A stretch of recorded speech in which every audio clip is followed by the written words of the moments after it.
హిందూ ధర్మంలో త్రిమూర్తులలో శివుడు లయకారుడిగా, అంటే అంతిమ వినాశనానికి మరియు పరివర్తనకు అధిపతిగా పరిగణించబడతాడు. శైవ సంప్రదాయంలో ఆయనను పరమాత్మగా, ఆదిదేవుడిగా పూజిస్తారు. యోగ సాంప్రదాయంలో శివుడిగా ఆదియోగి మరియు ఆది గురువుగా భావిస్తారు. మానవుడు తన పరిమితులను అధిగమించడానికి మార్గాన్ని చూపినవాడు ఆయనే. ఆయన జ్ఞానాన్ని పొంది ఏకాంతంగా కైలాస పర్వతంపై తపస్సు చేసుకుంటూ ఉండే ఆశ్రమవాసి. శివుని రూపాలు మరియు చిహ్నాలు శివుణ్ణి తరచూ కొన్ని ప్రత్యేకమైన చిహ్నాలతో చిత్రీకరిస్తారు. అవి ఆయనలోని లోతైన తత్వాలను సూచిస్తాయి. మూడో కన్ను జ్ఞానానికి మరియు సర్వవ్యాపకత్వానికి చిహ్నం. ఆ అజ్ఞానాన్ని, చెడును నాశనం చేయడానికి ఆ కన్ను తెరుచుకుంటుంది. త్రిశూలం శివుని ఆయుధం. కోరిక, క్రియ మరియు జ్ఞానం అనే 3 శక్తులను సూచిస్తుంది.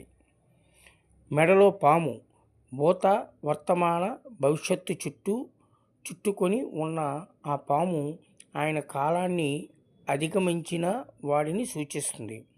అర్ధచంద్రుడు నెలవంక చంద్రుడు ప్రకృతి యొక్క శాశ్వతమైన వృద్ధి, క్షయ అనే చక్రాన్ని సూచిస్తుంది.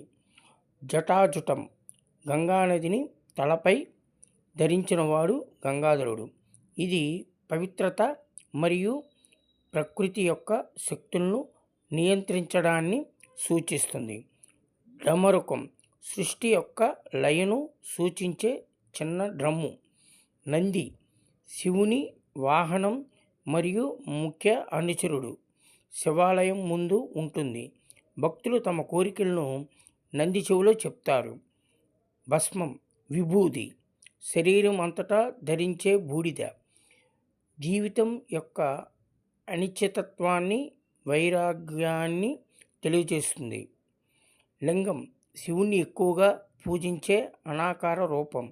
ఇది అనంతమైన శక్తిని మరియు సృష్టి లయ యొక్క ఏకత్వాన్ని సూచిస్తుంది. శివుడి గురించి అనేక పురాణ కథలు శివ మహాపురాణం మరియు ఇతర గ్రంథాలలో ఉన్నాయి. వాటిలో ముఖ్యమైనవి దక్షిణ యజ్ఞంలో సతీదేవి ఆత్మాహుతి చేసుకోవడం, ఆ తర్వాత శివుడు వీరభద్రుని సృష్టించి యజ్ఞాన్ని ధ్వంసం చేయడం, సతీదేవి పవిత్ర శరీర భాగాలు పడిన ప్రదేశాలు శక్తిపీఠాలుగా మారాయి. సతీదేవి పర్వతరాజు హిమవంతుడి కుమార్తె అయిన పార్వతిగా జన్మించి శివుణ్ణి వివాహం చేసుకొని కఠోర తపస్సు చేయడం, పాలసముద్రాన్ని చిలికినప్పుడు పుట్టిన ఆలాహలం లోకాలను రక్షించడానికి శివుడు త్రాగి తన కంఠంలో ఉంచుకోవడం వలన ఆయనకు నీలకంఠుడు అనే పేరు వచ్చింది. శివ మహాపురాణం అనేది అష్టాదశ పురాణాలలో ఒకటి. ఇది ప్రధానంగా శివుడి మహత్యాలను, లీలలను, ఆయన ఆరాధనా విధానాలను మరియు ఆయన కుటుంబం యొక్క కథలను వివరిస్తుంది.